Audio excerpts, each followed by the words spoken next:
തുടരുമെന്ന ചിത്രത്തിൽ ചില ലൂപ്പ് ഹോൾസുകളും കണ്ടുപിടുത്തങ്ങളും ഒക്കെ നടത്തി ചില നിരൂപകരൊക്കെ സോഷ്യൽ മീഡിയയിൽ എത്തുന്നുണ്ട്. അതൊക്കെ തുടക്കകാലം മുതലേ നമ്മൾ കാണുന്നതുണ്ട്. അതൊക്കെ റിലീസ് സമയത്ത് തന്നെ നമ്മൾ കാണുന്നതാണ്. പല ലൂപ്പ് ഹോൾസുകളും പല പ്രേക്ഷകരും കണ്ടുപിടിച്ച് സോഷ്യൽ മീഡിയകളിൽ വലിയ രീതിയിലുള്ള ചർച്ചകൾ നടത്തിയത്. എന്തുകൊണ്ടാണ് അതൊക്കെ വിട്ടുപോയത് എന്ന രീതിയിലായിരുന്നു സംവിധായകനോടുമൊക്കെ ചോദിച്ചുകൊണ്ട് പ്രേക്ഷകർ എത്തിയത്. എന്നാൽ അതിനുള്ള വിശദമായ മറുപടിയുമായാണ് തരുൺ മൂർത്തി എത്തിയത്. ഒരിടത്തും ഒരു മിസ്റ്റേക്കും സംഭവിച്ചിട്ടില്ല, അതൊക്കെ വ്യക്തവും കൃത്യമായ രീതിയിൽ ഉപയോഗിച്ചിട്ടുണ്ട് എന്ന കാര്യങ്ങൾ. ആ കാര്യങ്ങളിലേക്ക് കടന്നാൽ ഈ സിനിമ കണ്ട ഓരോ പ്രേക്ഷകനും അത് വ്യക്തമായി മനസ്സിലാകും. കാരണം ചിലപ്പോൾ ഇനിയും ഒരു തവണ തുടരുമെന്ന സിനിമയെ കണ്ടേക്കാനുള്ള സാധ്യതയും വെക്കുന്നു. മലയാളത്തിലെ പല റെക്കോർഡുകളും തിരുത്തിക്കുറിച്ച് ജൈത്രയാത്ര തുടരുകയാണ് മോഹൻലാൽ തരുൺ മൂർത്തി ടീമിന്റെ തുടരും സിനിമ. മികച്ച പ്രതികരണം നേടിയ സിനിമ ഇതിനോടകം 200 കോടിയും മറികടന്ന് മുന്നേറുകയാണ്. ചിത്രത്തിലെ ഒരു നിർണായക രംഗത്തിൽ കാറിന്റെ ഡിക്കിയിൽ നിന്ന് മോഹൻലാൽ അവതരിപ്പിച്ച ബെൻസ് തന്റെ മകന്റെ പേഴ്സ് ലഭിക്കുന്നതായി കാണിക്കുന്നുണ്ട്. അതെങ്ങനെ അവിടെ വന്നു എന്ന് പറയുകയാണ് തരുൺ. നമ്മളും ഈ കാര്യത്തെക്കുറിച്ച് പറഞ്ഞിരുന്നു. ലോജിക്കലി അത് എങ്ങനെ എത്തി എന്ന് കാണിക്കുന്ന പോയിന്റുകൾ സിനിമയിൽ തന്നെ ഉൾപ്പെടുത്തിയിട്ടുണ്ടെന്ന് തരുൺ പറയുന്നുണ്ട്. കാറിന്റെ ഡിക്കിയിൽ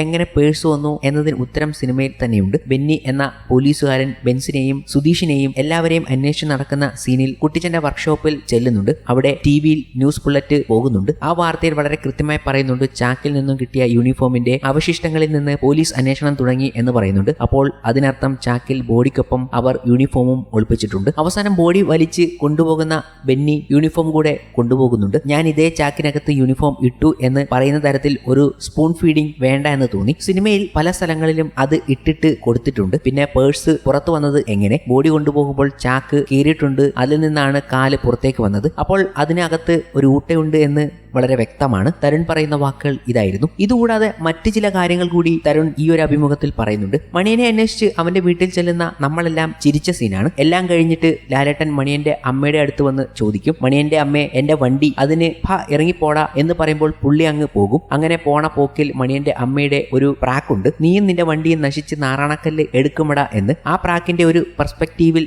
ആലോചിച്ചാൽ അത് തന്നെയാണ് പിന്നീടും നടക്കുന്നതും. സംഗീത് പ്രതാപും സുഹൃത്തുക്കളും ബസ് സ്റ്റാൻഡിൽ നിന്ന് കാറിലേക്ക് കയറുന്ന സമയത്ത് ഷൺമുഖന്റെ കാറിനെ വലിയൊരു വിന്റേജ് കാറായിട്ട് കണ്ടുകൊണ്ടിരിക്കുകയാണ്. അപ്പോൾ ലാലേട്ടൻ മുൻപ് ഈ വണ്ടിയെ മലങ്കൾട്ട് എന്ന് വിളിച്ച മകന്റെ അടുത്ത് കുറച്ച് ഗമയിൽ വന്ന് നിന്നിട്ട് മലങ്കൾട്ട് വണ്ടിയല്ലേ, പോയി ഡിക്കിയിൽ കയറടാ എന്ന് പറയുന്നുണ്ട്. അങ്ങനെ ചില വാക്കുകൾ ചില ജീവിതങ്ങളിൽ അറം പറ്റുന്നതിന്റെ കാഴ്ച പിന്നീട് നമ്മൾ കാണുന്നുണ്ട്. ലാലേട്ടനോട് കുറച്ച് കഞ്ഞി എടുക്കട്ടെ എന്ന് ചോദിക്കുന്ന സീൻ നമ്മളെല്ലാം ചിരിച്ചതാണ്. ആ സമയത്ത് ലാലേട്ടൻ പറയുന്നുണ്ട്, എന്റെ നെഞ്ചിലൊരു കനം, ഞാനിന്ന് പോലീസ് സ്റ്റേഷൻ വരെ പോയി നോക്കട്ടെ, എന്തായിരിക്കും ആ കനം? ഒരുപക്ഷെ ആ ഭാരം തോന്നിയ സമയത്ത് ആയിരിക്കും അവിടെ ആ കൊലപാതകം സംഭവിച്ചിട്ടുണ്ടാവുക. ആ സമയത്ത് അദ്ദേഹം അവിടെ എത്തിയില്ലായിരുന്നുവെങ്കിൽ പിന്നീടുള്ളതൊന്നും ചിലപ്പോൾ അറിയാൻ കഴിയുമായിരുന്നില്ല. ഞാൻ ഇതൊന്നും ശ്രദ്ധിച്ചിരുന്നില്ലെങ്കിലും പുള്ളി പറഞ്ഞത് മനസ്സിൽ വെച്ച് ആലോചിക്കുമ്പോൾ ഇതെല്ലാം കൃത്യമായിട്ട് സിനിമയുടെ ഒഴുക്കിനൊപ്പം പ്ലേസ് ചെയ്തത് മനസ്സിലാകുന്നുണ്ട്. അങ്ങനെ കേൾക്കുമ്പോൾ ചിലപ്പോൾ ഇതൊക്കെ ചെറിയ കാര്യമല്ല, ഇത്ര പറയാനുണ്ടോ എന്നൊക്കെ തോന്നുമായിരിക്കും. പക്ഷേ ഇങ്ങനെയുള്ള ഒരുപാട് എലമെന്റുകൾ സബ്റ്റിലായിട്ട് ഉൾപ്പെടുത്തിയ തിരക്കഥ എന്ന നിലയിലാണ് ആ സിനിമയോട് ആളുകൾക്ക് ഇത്ര കണ്ട് ഇമോഷണലി അടുപ്പം തോന്നിയത്. ഒരാളെ പ്രാകുന്നതും പറഞ്ഞ് അറം പറ്റി പോകുന്നതും അത്രമേൽ പ്രിയപ്പെട്ട ഒരാൾക്ക് അപകടം സംഭവിക്കുമ്പോൾ അറിയാതെ നെഞ്ച് പിടയുന്നതുമൊക്കെ ഒരു അന്ധവിശ്വാസം പോലെ